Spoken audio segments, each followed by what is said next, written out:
My friend, how are you today? Is everything okay? Have you ever stopped, just for a moment, and asked yourself, what do you believe and how do you believe it? Do you believe because you were taught to? Because someone told you so? Because it sounds right and beautiful? Or do you believe because you've tried living it and you felt it in your own body and mind? Each time you soften your anger, your heart truly feels lighter. Each time you take a deep breath, anxiety quietly steps back. Each time you slow your pace, life stops pushing so hard. That is the spirit of Walk for Peace, not a slogan to shout, but a path to walk through direct experience, one step, one breath, one return to mindfulness at a time. And that's why when we talk about faith in Buddhism, we'll see it isn't quite what most people assume. Today, in most religions, faith plays a central role. But is that also true in Buddhism? In this video, I want you to clearly see the role of faith in Buddhism, and more importantly, it's a kind of faith that doesn't ask you to close your eyes. It invites you to open your eyes and see for yourself. Online, faith is often defined as a strong belief in a religion's teachings, based more on spiritual conviction than on evidence. That's why many people think Buddhism isn't a religion, it's a philosophy, so faith wouldn't really apply. But the truth is, faith does have a role in Buddhism. It simply carries a very different meaning. In Buddhism, faith is called Saddhā, Pali, or Śraddhā, Sanskrit. If we translate it in the spirit it was meant, it's closer to trust that comes with clarity and quiet confidence, a kind of inner reliance that supports your journey without binding you to blindness. The Buddha spoke about the power of faith like this: a noble disciple is endowed with faith, placing trust in the awakening of the Tathagata, the one who realized the truth for himself, perfected true knowledge and conduct, and guides beings out of suffering. But the key point is here. The Buddha did not teach, believe so you will be saved. He taught, believe so you have the courage to practice, then know for yourself.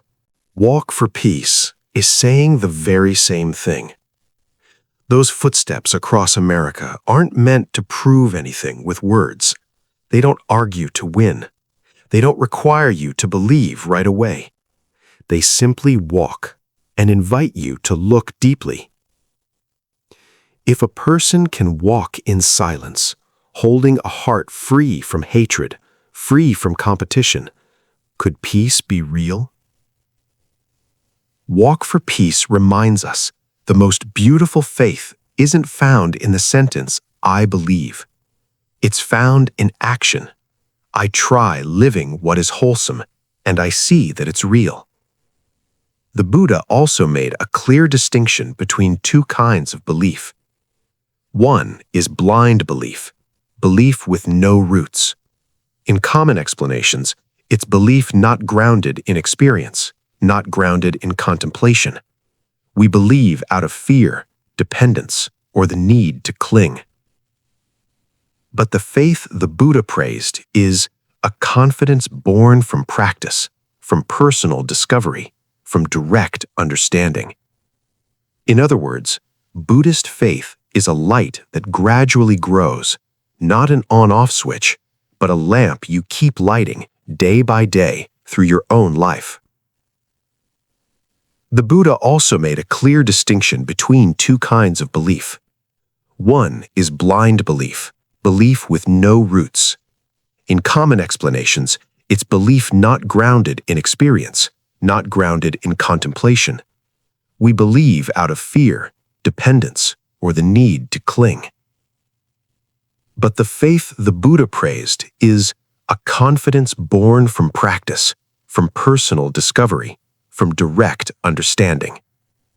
In other words, Buddhist faith is a light that gradually grows, not an on-off switch, but a lamp you keep lighting day by day through your own life. The Buddha taught that people usually believe in many ways. Some believe simply because they were born into a certain family or tradition. Some believe because they like the idea. Some believe because someone else said so. Some believe because it sounds logical. Some believe because it fits their personal views. But he reminded us, if we stop there, our faith remains fragile. Because what we like, one day we may outgrow. What others say, one day we may doubt. What seems logical, one day life will make illogical.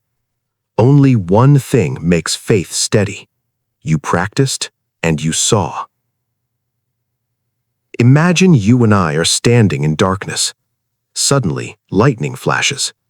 In that brief instant, I see a statue in front of me. Then the darkness returns. You're far away, so you don't see it, but I saw it. If I tell you about it, you may believe me or not, depending on how much you trust me. But if you want certainty, you have to walk closer. You have to move in that direction, and one day, when light flashes again, you will see for yourself. That is how the Dharma works. And walk for peace is exactly this invitation. Step closer to truth with your own 2 feet. Don't just stand far away and debate.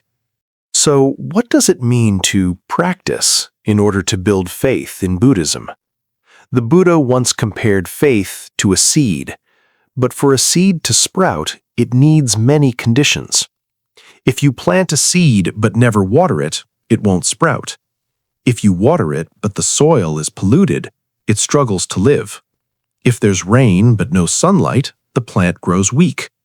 So along with the seed of faith, we need ethical discipline, sila, to keep life clean and steady, mindfulness, to see what we're doing, saying, and thinking, effort, right effort, so we don't quit halfway, and wisdom, to understand correctly without falling into extremes. Faith isn't something you have forever, it's something you nourish, and walk for peace is the same. Nourished by steady footsteps, by gentle discipline, by a heart of loving kindness. If you want a practical way, simple but deep, try these 4 walk for peace steps in daily life. Step 1. Pause for 10 seconds. Before you react, before you reply, before you hit send. Just 10 seconds. You'll be surprised how many situations those 10 seconds can save. Step 2. Take 3 full breaths. Not to relax for fun, but to tell your body and mind, I'm here now. I'm not being dragged away. Step 3. Slow down, just 20 steps, in the hallway, in the yard, on your way to the car. Walk as if you are setting down, a little rush, a little anger, a little need to win.